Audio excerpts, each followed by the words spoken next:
Hello, welcome to this week's episode of Risa's newsletter. Today we speak to two best friends that you probably already know. They founded Akiyamart, which is the fastest growing platform for searching real estate listings in English in Japan. Why did they buy an abandoned home in Japan? Why did Take and Joey even start Akiyamart? In this episode, you'll learn about the origin story of their startup, as well as their lean methodology in building products and understanding their users. Joey and Take's conviction and proactiveness is just so inspiring, and I came out of the episode feeling like I should stop worrying and just get things done. I hope you get to feel the same too. Thank you again for being here and enjoy. Okay, We can snip it congratulations. later. Eh? Okay, so Take and Joey, thank you for being here and welcome to the inaugural episode of this podcast. So Inaugural. Yay. Oh, yeah, here we yeah, go. it's exciting. A lot of trials and errors, I think, but thank you so much for being here. Um, so I'll just get right into it. So the beginnings of Take and Joey's adventures were actually at ICU, which funny Yep. story, I'm also from ICU, so that was kind of like a link that we had prior to meeting. But you guys met like more than 10 years ago now, right? In like 2010-ish? 2010, I Yeah. think. Okay, 2010. Could I ask what your first impressions were of each Oh, I other and I how got is a good it one. and how is it different to like your impressions I of know each I other know the now? story he's gonna tell. Okay, Taka, All you go right. first then. First impressions. I'm doing a 1 year study abroad, so I went to school in UCSD. So I never studied in Japan, and this was like I was doing the OYR experience, so coming in for I think summer course. It was like one of my first days on campus, and I knew I was going to be in 2MD. So I literally rocked up to 2MD, which is a very second men's dorm, which is a very, very old, definitely demolished before you got there, Lisa. Kind of little ghetto kind of building. And it's I know it's a Japanese men's dormitory. So as I walk up, I see Joey in a wife beater, gold chain, working like greased up, working on his moped outside of the 2MD dorm. And it's like, is this Japan? And like Joey said hi to me and I just talked to him in English. I was like, whoa, this is crazy. So that was my first encounter with Joseph Stockermans here. I think he also had the same like buzzed head, gold Probably chain, buzzed. wife beater, greased up. So first impression. Look, There you go. yeah, look, I loved that moped. It was a Suzuki Karna, 1989 Suzuki Karna. I said it was the same age as me. It was actually 1 year younger than me, but I told everybody it was the same age as me. Um, so I was the dormitory president at that time. So dormitory had like this hierarchy system. Um, and the dorm president was none of these roles did much. They had like different members of the dorm government. None of them did very much, but the dorm president had a really fun role, which was being part of this one ritual. It was basically a fraternity, I would say, the like one of the rare Yep. fraternities in Japan. And as the dorm president, you do this one ritual called jingi, which is where I don't know much about Yakuza culture, but I think it's some sort of mock Yakuza kind of thing where the new people, so Take, the new students coming into the dormitory, they would get in a line in front of the dormitory president and the other members of the cabinet, and they'd get in this kind of stance thing, and there's like a lot of kind of ritual yelling back and forth. But the idea is they need to do a joke. They need to please the head honcho of the whole operation, which was me, happened to be me at that time. So It's I such a was very, frat, like it's like hazing in a way, yeah, isn't it? it Really, is. really was. Very hazing Um, like. Yeah. so that was me at the time meeting Take, but yeah, no, I am very glad to have met Take at that point in time. I completed all my studies in my first 3 years there at ICU, and so my fourth year, which is the year when Take came to join us, um, traditionally, like most people party kind of in their first year. I had my fourth year completely free. So I was a very nerdy student in my first 3 years. And then my fourth year, I had a lot of free time. So I made a lot of friends with the exchange students and the 1 year students that were there at that time. So that's how I became good friends with Take. We both kind of were in this phase where we wanted to enjoy our time at ICU. Hey, Yep. Joey and a wife beater with a buzz cut working on his Go. Gold chain. I remember the Gold gold chain, chain. gold chain. Yep. I don't remember Wow. my very first impression of Take, but one thing I do remember is you knew a lot of like drinking games. Like you brought kind of like a lot of Yeah. the the game culture. Like Japanese people love to drink. That was nothing new, but a lot of the like the game culture, I feel like Take personally brought to the dormitory. So wizard staff and different types of ping Beer pong pong. games, beer Ping pong. pong game, beer pong game. There we go. I brought a lot of the San Diego frat culture, I'd say, to Japan that year. Oh, okay. I That see. was an early memory with me of Take was that okay, this guy likes the games. We're in it. We're in a big game right now, Joey. Akiyamart. Let's go. So how does that like differ from how you know of each other now then?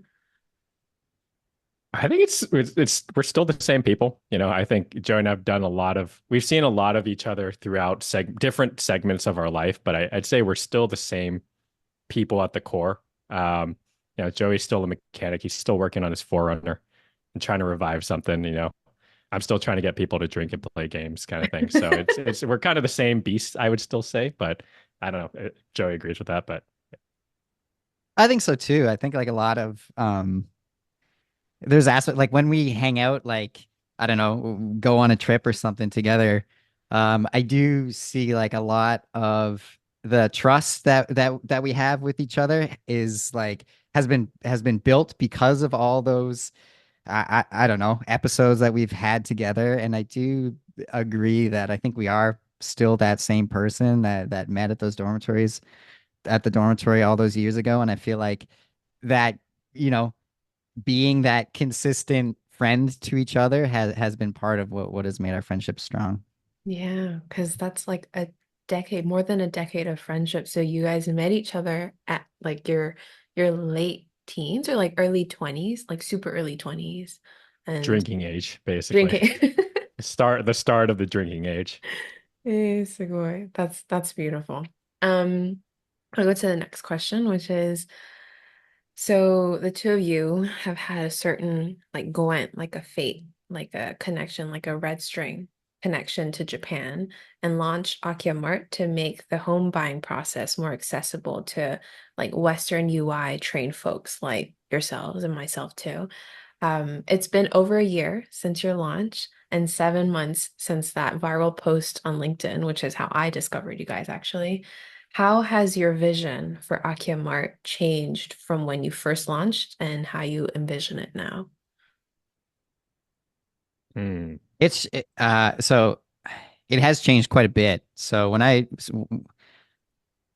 started working on Akimart in May 2023, so a little over a year ago. And at that time, it was just supposed to be like another, like there's a few other competitors out there that are kind of like subscription newsletter to Japanese property. And that's all I was trying to do. I thought, slip in as another one of these people there, or potentially build a website that had an interactive map and then sell it to one of these people. So that's really how it started. It was a project I was working on myself, and it actually I never thought it would grow into even like half of what it is today. And I do feel like it was Take that was the one that was always kind of like, this is sick, dude. Like this, like, kind of thing. Like I do truly believe that it was that kind of motivation. Like I wasn't dreaming I was constraining my dream. I do feel like, Mm, and I think a lot of Take's motivation early on really convinced me that sets my sights a little bit higher. And then yeah, just we discussed one day. I was just like, all right, man, let's do this completely 50-50. Like both let's both get in on this. And I do think yeah, and I'm thankful for that early motivation because I might have given up on the idea. I wasn't getting much traction selling it as a subscription newsletter.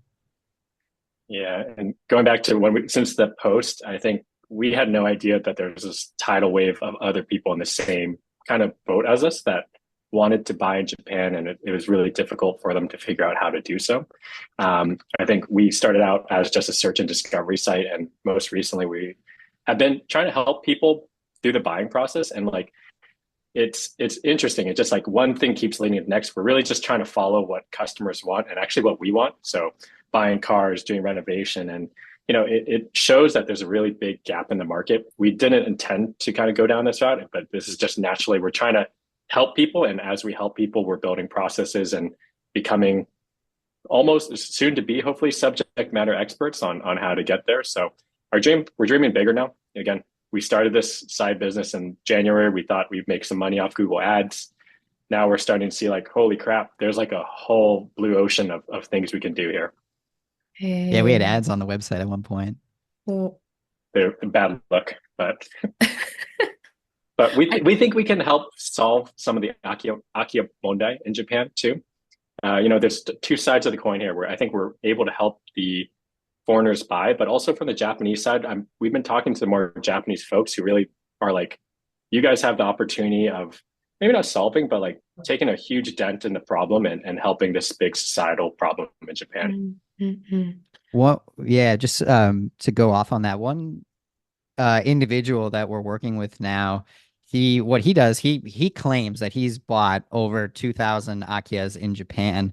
And what he does is he purchases these Akiyas, and he thinks his secret sauce is being able to negotiate down the price, negotiate with the contractors, basically do everything for very cheap. And then what he does is he puts the houses back on the market for under market rates and gets maybe elderly people or people that have a hard time finding affordable, good quality housing in Japan, and he gets those renters in. So he's a little bit of a philanthropist, and he believes that he can make a profit while doing this, and at the same time as giving back to Japan and making sure these under um, what's the right Like word? lower income Yeah, folks. lower income individuals can find a safe place to live. So we're actually working with him on one property. So we'll see where that goes. Wow, that's fantastic. I mean, he does serve like a different crowd from what Akiyamart usually, helps, but I don't know. It's interesting because when I like listen to your podcasts and your interviews and your articles, it's usually like, oh, like you know, Take and I like it's usually like Joey saying it, I think. And it's like, oh, Take and I were working on this project because we wanted to get a place and we found that it was really difficult. But I didn't know that it was actually Joey who like kind of started tinkering with things. And then Take was like, hey, we might be able to commercialize this and solve a greater problem. Yeah, I think it was all in tandem actually when we first started looking for our place in Beppu. So I think it's interesting how it progressed, but it did, I think, at its very origin start with like us wanting to look for a place and having struggles with finding a place with Japanese websites. うんうんうん。なるほどね。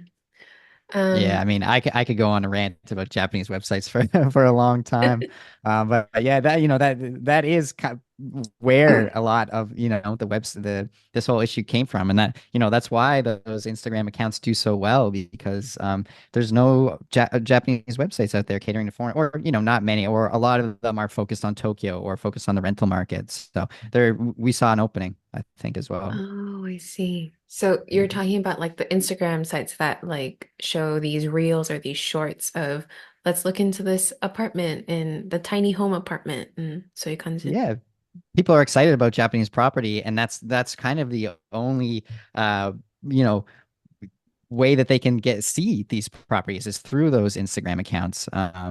Just because they're not going to go to sumo.jp or athome.co.jp and try to navigate those websites. I just know, but no, they're not going to do it. Tuscany. I'm sure that you both have like scoured your fair share of Japanese websites. Can you give me like 3 points of why Oh it's boy. hard for a Western UI trained person like ourselves? Yeah, I'll To go first, navigate. and Yeah. Joey's got like 1,000 on his list. But being Western, we and in the United States, we look at Zillow and Redfin, and that kind of becomes like our gold standard. So moving directly to the Japanese side is like, whoa, what the heck? So one, can't read kanji well, and kanji is just so hard. So as a foreigner, I can imagine someone who's never been to Japan is just like, what am I looking at here? So Two, combined with the so yen. there's no like Mhm. Yeah. English version of the site at all? You can translate, like right click and translate via Google, but it's not great, and it also is just like a little bit, it's hard to decipher sometimes. So that's one big thing. The second is the yen to dollar conversion. I don't know. I like math, but I don't love doing every single conversion of like, what does that mean in dollars and what's square meters to feet? You know, Yeah. I know metric system here, but those are If two so, if big someone's things. And the like, last, oh, it's yeah. 1.2 billion yen, and it's like, well, I don't know how much that is. Yeah. And the very last thing, I think the map-based UI is way better. Like just, I'm a big surfer. Joey's a big surfer. We initially started this search looking for something on the coastline. And just being able to scroll and zoom in and be like, okay, this looks like a good spot where swell might come in and might have a good surf spot. So I think those three things were big things we wanted to improve. And but I'll pass it off to Joey. What things grind your gears about Japanese websites? It's just the usability. I think my more controversial opinions are why I think Japanese websites are the way they are. But I think Tage hit the nail on the head with it comes down to the usability.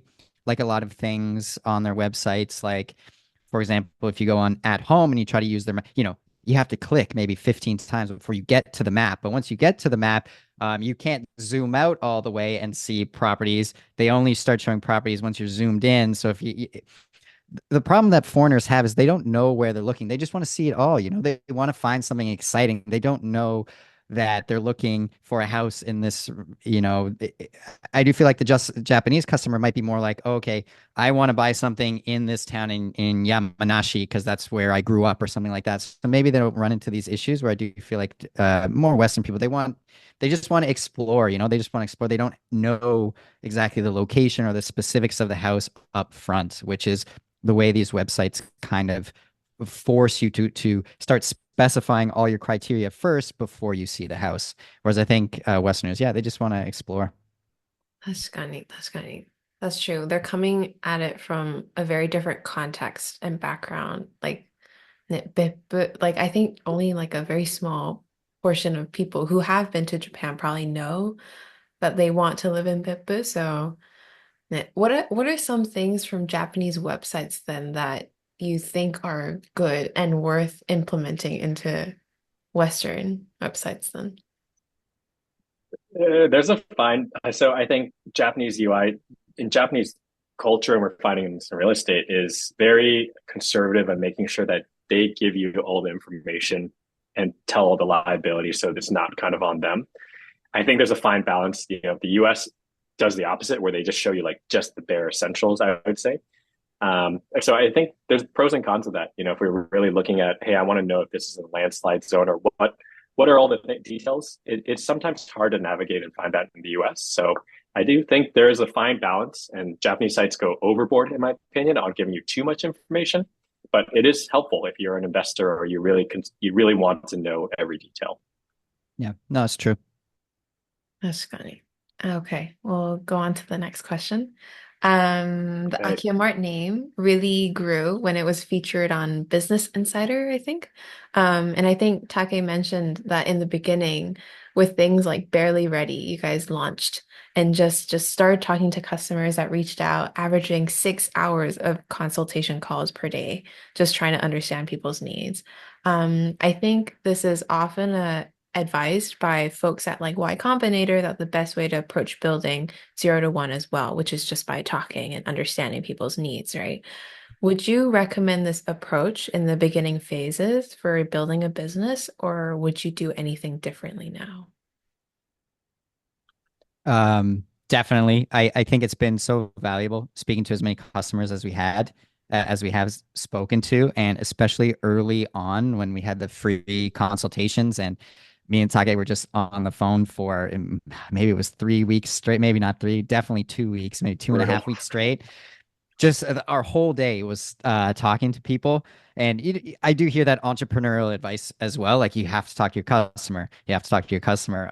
It kind of, I don't know if we did it exactly. It's like, okay, we're going to do this customer research and then we'll have the research and then we'll know what to build kind of thing. I feel like it was more organic than that. It didn't set out that way. Why did we put the consult even in the first place, Take? We didn't have any call to action. So we had all these listings and we're like, oh, shoot, what do people do? And I think we just slapped it up there. But I think, Lisa, back to your question, I think we're in a zone of just like getting something out there, having an MVP and it definitely was not perfect. It was, we look back on it now and just like are a little embarrassed by like what were we thinking for these things, but it got us out there, and I think taking that action over inaction and not overthinking like is this perfect is kind of the downfall for probably a lot of startups. And I think Joey definitely values the like let's just ship it. Joey, I forgot what you said, but you're just like, what did you say about it? I don't know. I was going to say something that you always say, which is we're building the Okay, plane as we're flying it. We used to say okay. that a lot more. I feel like now the plane is somewhat built at this point, but yeah, I really like that. I think that does embody a lot of our approach to Akiyamart is building the plane as we're flying it. Like I do feel like Akiyamart Direct, which is a new service we have, which is helping people actually purchase property now. That really I was a little nervous to start that because it's like, all right, we're about to get on a phone call with someone and tell them that we can help them buy a property. And it's like, all right, we have talked to our real estate agents, but like, putting those pieces together for the first time before you've done it, it feels like you have nothing and you're half lying to this person that you have this whole pipeline of how it works when you're like that person doesn't know that their customer number zero here or customer number one, so that part of starting a business does feel like you're building the plane as you're flying it, but after you get a few people through the door, you really do have that pipeline all of a sudden, and you feel much more confident with what you're doing. And I think it's empowering being, it's just me and Joey. We're not afraid to be embarrassed or put something out that doesn't, if we work at a larger company, you have to go through checks and balance to make sure it hits a certain threshold. We had nothing to lose. It's just like, let's throw it out there, see what happens. And I think that kind of mentality has gotten us to where we are now. We're just trying new things every day. And, if it doesn't work, we just, worst case, we go back to the original. I think I've been reading some of the lean startup and they talk a lot about just like, doing a lot of A/B testing, do a lot of, try something new. And if it doesn't work, at least you've tried it. So we've tried a lot of smaller products on Akiyamart that haven't worked out, but it's gotten us one step closer to knowing about the space. And I think one step closer to like a better product. Mm-mm-mm. Just one more thought on that. Like I've only worked for larger companies in my life, like 500 people at least in a company, and it does feel very much like the new feature that you're building or the new product, it's planned out for a certain period of time, then you're building it, and there's like a launch date, and everybody's getting ready for the launch date. Like someone hits the button, like it's all very much like a lot of fanfare, and it's like oh, okay, now the product is launched kind of thing. Starting your own business, especially when it's just like the two of us and we're just kind of trying to get a product together for this very first customer, it does feel very much more like it's like you're talking to somebody and you're like, hey, I can do that, a lot more like I don't know. There's not the fanfare, but I guess what I'm trying to say is like you don't need that fanfare. Like you can kind of make a product out of nothing, and if this person agrees, like, hey, that sounds like a good idea, like I'm willing to pay you this money for that. Like all of a sudden, you do have that's all it takes to kind of have the product. And we've launched a few things like that. Some of them didn't work, so we had to take them down, but some of them have worked, and then that's where you start a little bit more fleshing it out.なるほどね. What is like kind of you said you launched like small products and small features in the past as well. What is from like a very overhead view, what is the process? You ideate or you hear this desire, this need from a customer, and then if you can walk me through, that would be very interesting. Yeah, there's a couple paths. Joey and I, we do a lot of like we have a lot of brainstorm bad ideas, I'd say. And sometimes we're just like, let's just try it, let's see how it works, and let's put this button up or put something up that, is kind of just organic from us brainstorming. But I think a majority of what we've now been led down the path is just like what the customer wants or what are the friction points that we can make this process easier. One Mhm. example, we launched a product called Akiyamart Research where we would have our friends, our ICU friends, call agents and try to do video tours with them because people wanted to see the inside of homes, and Mhm. it was hard to get an agent to fully commit. So we tried that. It didn't work. Luckily, our ICU friends were really cool. We just paid them a little bit of money to jump on the phone for us. But ultimately, going back to your question, it was just following what the customer wants and what we think would be helpful and what's needed kind of in this whole transaction process. Mhm.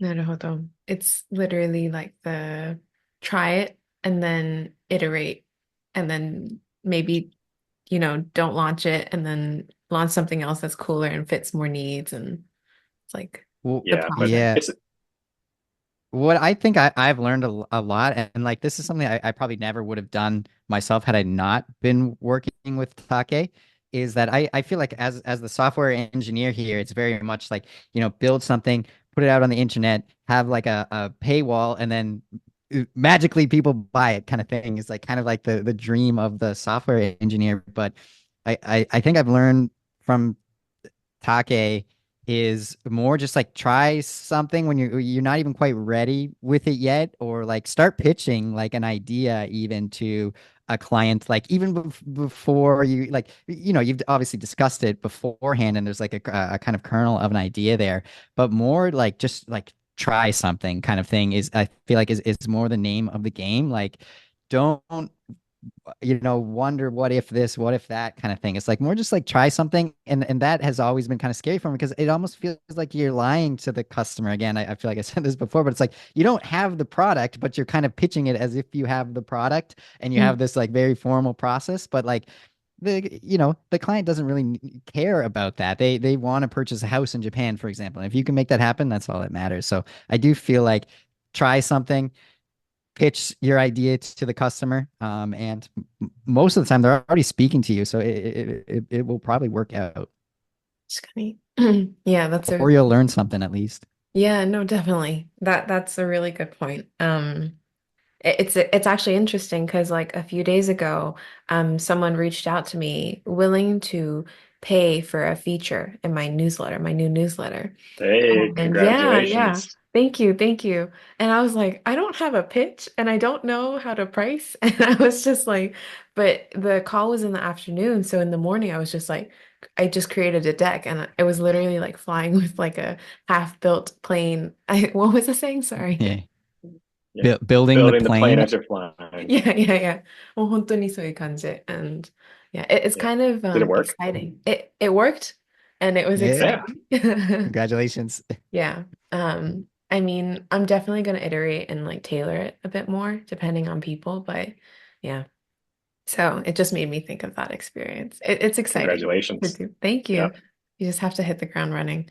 I'll go on to the next question. Um, now that you've been operating for months now, and continuing with the consultations and talking to people interested in buying in Japan, what are the biggest obstacles, this could be mental or logistical, that stops folks from buying property in Japan? And to what extent are they valid? Good question.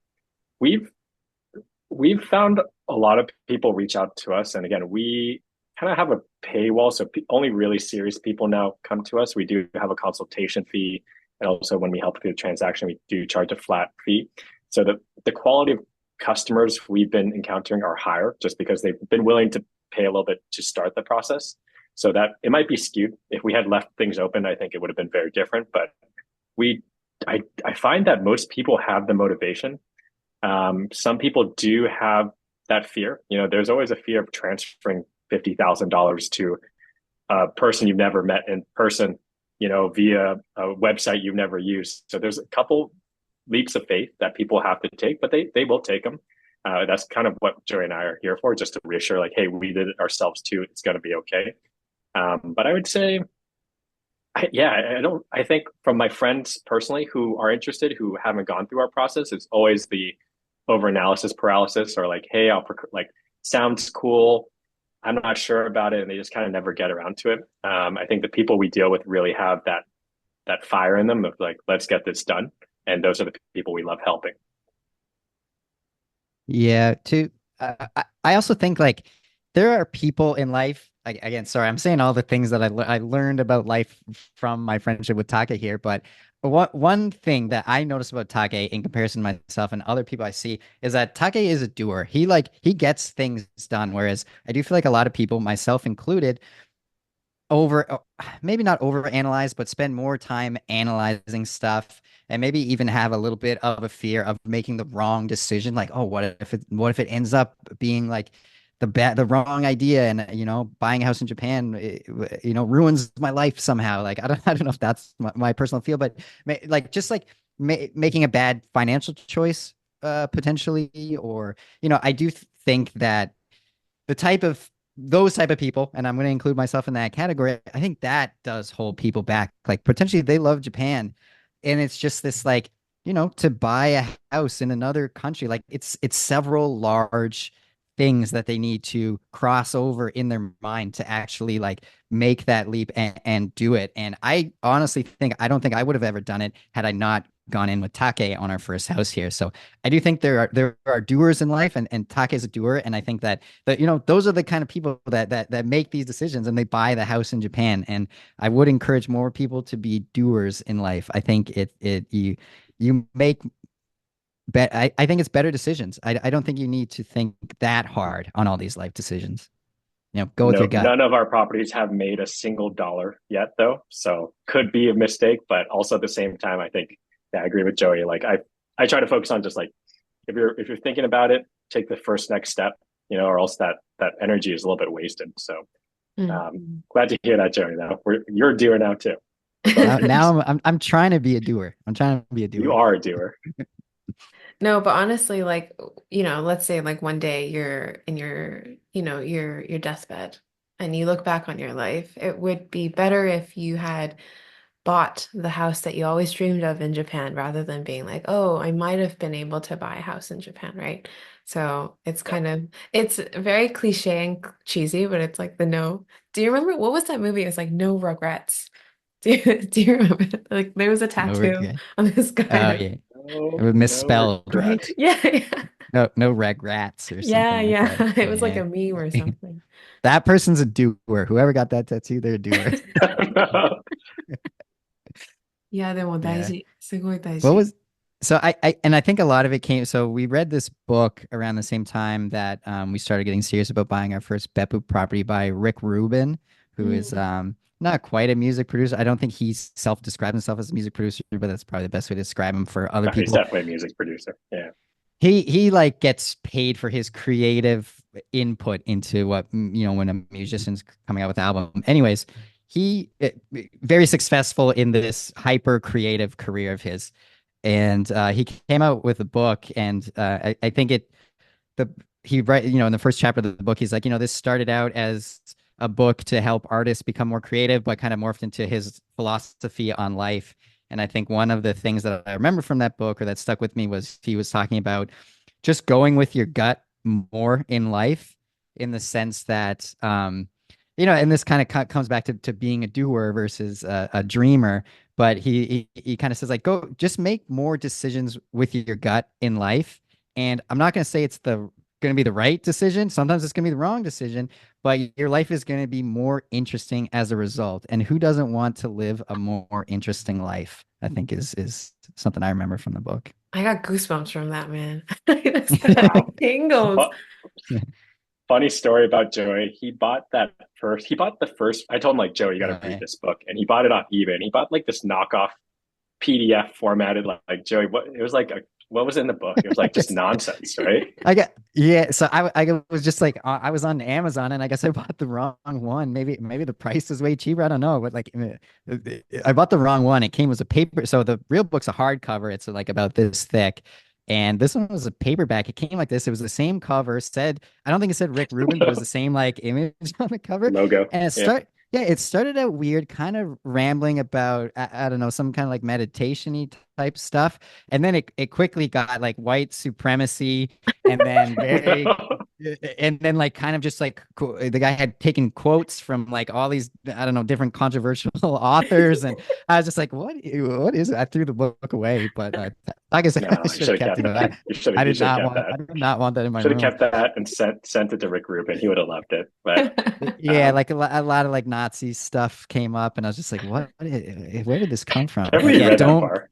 careful if you're searching for that book on Amazon because there's Were you ever like, why is Take recommending me this book? Is he trying to tell me something? Joey sent me screenshots. I'm like, Joey, bro, you got the wrong book, but like definitely the wrong thing there. someone's like manifesto, like it's I don't know. Yeah, careful out there, guys. Yeah, that's so funny. Like, imagine like the shock when you start reading it. You're like, huh? Yeah, is this really you Really had you that agree with shock. this guy? So everyone be careful when you're searching for that book.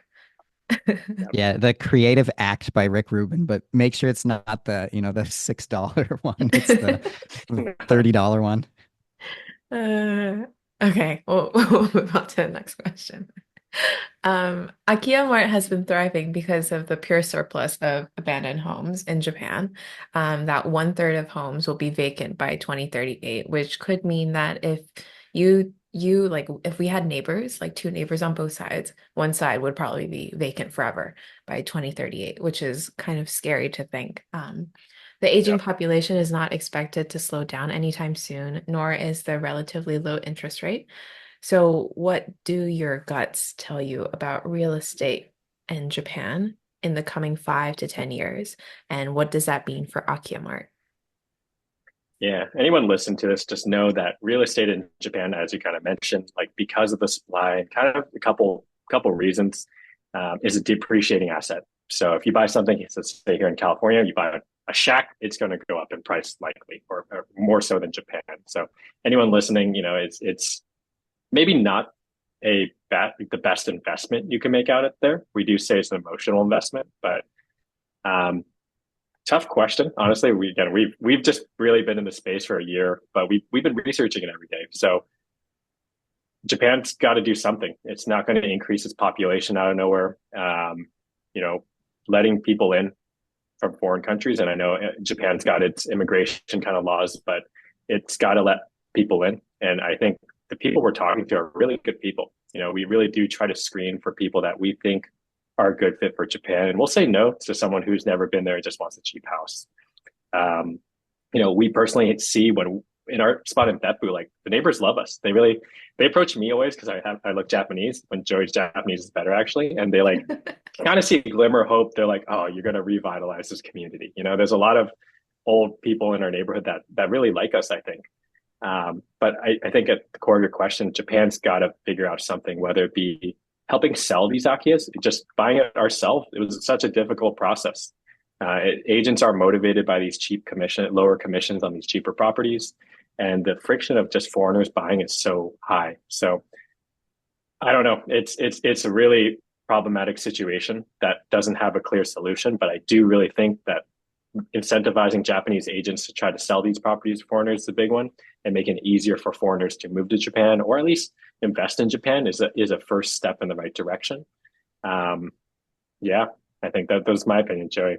What do you think? I I think like Japan was so close to remote work during the pandemic. If only the companies had kept up with that. Like, I don't think these houses necessarily like foreigners are the only ones going to buy them. I think Japanese are no different from everyone else. Like, they want to own. They don't want to be a renter for their entire life. I think like remote work, Japan was so close. If only they had kept that going, I think there would be a lot more young people choosing to live in the countryside. Like Tokyo is so overcrowded. The train to get to our place in Tama City is like one of the worst experiences I've experienced in a long time. It's really bad. That commute is terrible. And I think that, forcing people to go into the office, I think a lot of, even just the train congestion would be uh, fixed a little bit if the companies would modernize a little bit and allow remote work. So I don't think foreigners are the solution. I think the solution has to come from within Japan itself, and I think there's certain things that Japan could do to help out. The one on the top of my mind is remote work, just because I really hate that train ride. Um, in terms of your question about buying now, or like where things are going to be going in the future, we've had clients ask us that as well. They're like, well, if the population is aging faster, why don't I just buy in 10 years and it's even cheaper? I don't know what's going to happen in 10 years. No one really knows, so I can't really advise there. I just think that if most of our clients are buying for lifestyle purposes, with maybe the option to get a monthly renter or short-term renter in the months while they're not there. And if, most of the reason that you're purchasing is for lifestyle, why wait 10 years? I would recommend just doing it. I can't see it changing too much the prices. Like how much lower could it go? I think so. I don't know. I just encourage people to do it. Again, I feel like going back to the doers versus dreamers, like It's just like kind the of do it. theme. Yeah, it's the theme of this Yeah. podcast, honestly. Just do it.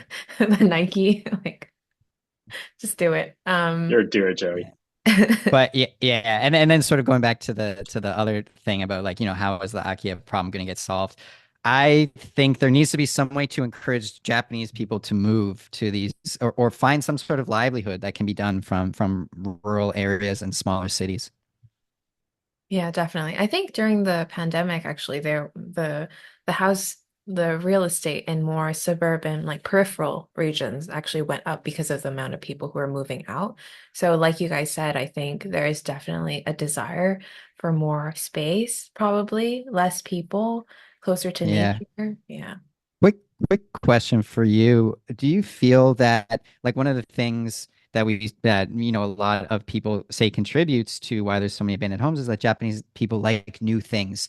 They don't want to buy an old house. They want to build a new house. They want a new car, that type of thing. Do you think that could change and Japanese will be more excited about renovating an older house?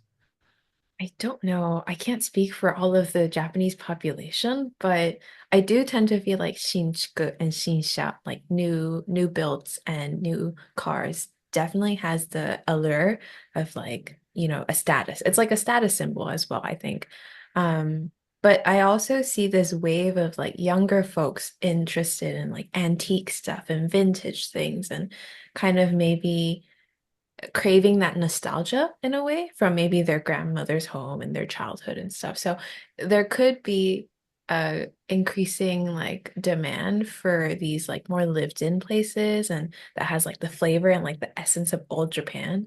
But I don't know for sure. Yeah. Let's go Gen Z. Gen Z might be the generation to turn it That'd be cool around. though. That'd be cool for sure. Um, Before I go into the final lightning round of questions, I'd like to go back to an experience that kind of kickstarted Akiyamart. Both of you were impacted by the big tech layoffs back in early 2023, and you've quoted that as kind of the moment when you realized that you wanted to purchase a home in Japan, which then led to building Akiyamart. Sitting here today, looking back at that decision, how do you think that event changed your values, and how did that spark that final like leap of courage? And what do you think you were looking for in endeavoring on this? Deep question. To add more context, I actually know the exact moment. I don't know about you, Joey, but Joey and I, we went on a trip to Montenegro. So my fiance purchased a kind of property near the seaside, and she was working. So it was up to Joey and I, who both unemployed, were to go set it up on Airbnb. We were on like the rooftop of this like cheaply built building. The pool was not filled in. And we were like, I think we were just like drinking a beer inside the pool, Joey. And we're just like, when are we going to be together and have the bandwidth to just buy a property in Japan? And I think it's like right then and there in my mind, I was just like, all right, that was the birthplace of Akiyamart, in my opinion. Joey, do you agree with that? I agree, and that was the first time when I was like, kind of like now, or like Joey, if you're ever gonna be a doer, like now's the time to do it, kind of thing. So, The um, birth of Joey the doer. Um, but sorry, I forgot the rest of your question there. No, no, not at all. Like, I think because I'm asking this question because, there yeah. were a lot of people who were impacted by the layoffs, right? Oh, yeah. But Mhm. when you're unemployed, you're newly unemployed, and you're kind of at this moment of like desperation, I don't think a lot of people would decide to buy purchase a house. property. Yeah. Yeah. True. Yeah. Joey and I are definitely not normal in some sense. So just to call that out, we've done a lot of traveling. I think our gut instinct when being free from the corporate shackles is not to like go back into our room and look to get back into those shackles. But for us, it was a very freeing moment of just being like, hey, we have a little bit of disposable income, from our jobs we've been hustling at. I think really anyone listening to this, like life is short. I think we were both realizing like, hey, we don't have kids. We have some disposable income. We have some bandwidth to do this. Like, let's just try it. And I think, it definitely was not the easy route, but it was fun. And I would recommend doing it with a friend. I think this process could not have been doable. Like buying a property in a foreign country would have been very hard for me to do alone. And Joey, I feel would be the same way. But when we did it together, it was much more of much more palatable from a cost perspective, experience perspective, and like just made it a lot more fun than just like trying to figure out how to get into this abandoned home late night, trying to figure it, clean it up and stuff. So I say, again, we keep going back to the doer thing, but just go for it if you feel like your gut wants to go for it, and bring someone along with the journey. I think it makes it a lot easier. Yeah, to add to that, so yeah, I agree. It seems like not the smartest financial decision to buy a house after you get laid off. Um, I had been sort of prepping for some at least quitting my job for maybe about a year and a half prior to that. I was lucky enough to be living with a friend in Santa Fe, New Mexico, and he wasn't charging me rent, so I was saving money. I did want to quit my job and try something else. I'd always wanted to try to start a business. I didn't think it would be this business or come up this fast, but I had been saving money. And I have been laid off from jobs maybe 4 or 5 times in my life, so it wasn't the biggest Joey's a shock pro to at me. getting laid off. I'm kind of a pro at getting laid off, so I wasn't. I didn't take it that hard. It's almost like relief actually, because you're like all of a sudden that project that you were worrying about 3 days ago, like you don't have to worry about that ever anymore, kind of thing. So, um, I had been prepping my savings, and then it just all kind of happened this way. But I do think that forming a plan, like I guess that was sort of tentatively a plan, like have these savings because I want to quit my job and then do something different and use that as a little bit of a buffer. So that's kind of the loose plan that I did have there. So I think with the layoff itself didn't quite affect me, but I do think that things worked out in my life because I had formed a plan about a year and a half ago to save for kind of like a moment like this. And I didn't expect it to be this exact moment, but I was able to roll with it in a sense. なるほど. Thank you. Thank you for sharing that. We'll go into the final lightning round of questions. There are three. The first one is, if you were banished from Japan but could take one thing with you, what would it be? From Japan to our respective country. Yes, yes. Okay. I love natto. So I know you can get the natto kinse or the bacteria from Amazon or whatever, but I would try to find the best natto in Japan and get that bacteria and or recipe and bring it back to the States so I could still keep eating natto anywhere. And knowing that I tried some of the best natto from Japan. 納豆大 Probably 事。not Joey's answer. Yep. Yeah, well, mine's food too. I almost went down some sort of hot spring onsen thing, but I think I'm gonna go food instead. Ootoya's Kitchen Chef is who I'd bring back. Ootoya's Kitchen, I think, is a fantastic restaurant. Their menu is very broad. So the reason why I love Ootoya's Kitchen so much is because it's walking distance to our Beppu house. And when I lived in the Beppu house for 2 months last year, the kitchen was under construction for that full time. I had to eat out every single meal, kind of except for breakfast. You think, oh, part of it's so much fun. It's not fun. It's a grind after like 3 weeks of doing that. It becomes a grind. Ote's Kitchen saved, I feel like saved my life. The menu is broad enough that you could get lots of different types of food there. You don't get bored. I was trying to eat a lot. I was trying to gain some weight. So you can get the omori rice. You can get the tampin on the side for other stuff. I think, very efficient, very affordable meal. I think this kitchen is a great restaurant, and Sponsored by Ootoya. I brought another Oh, cook back with me, but I would start at Otoya's kitchen. mm-mm. It's healthy too, Ootoya. It's so good. Yeah, yeah. I guess that's the other thing. It does. It's not like you feel like you're eating ramen every day. Whoa, whoa, Definitely. whoa. Um, sorry. No, no, no. Joey has this. We have this thing where we're like every time we go out and eat, Joey doesn't like noodles. I'm like, Joey, can we go get ramen? He's like, nah, I'm not feeling like what? We're we're in Japan, man. So, anyways, I'm kind of with Joey on that. I prefer rice. no. Oh my Or goodness. Okay. or I would like Japanese. I really love Japanese cars. Okay. Good price too. Yep. Okay, second Jimny. question. Sorry. Second question. What is a book that you'd recommend? Joey already said, yeah, the Rick Rubin book, I think really, in a way, kicked this off. And it's weird timing, but really, really recommend that book. But I think from a business perspective, a book that we both also read recently is called Profit First. Mm, We're first time business owners and we were getting revenue and we're just like, oh, yeah, we made $5,000. Let's spend $5,000 on a party, and that works for a little bit, but we also just had no true framework of like, how do we balance this? What do we take out for taxes? And I think Profit First really set us up, and at least to know like how we should take our money and how we should structure it. So I use it Yeah. personally in my own personal life and my other businesses kind of thing. So Profit First was a big impact for me personally. I think both of us.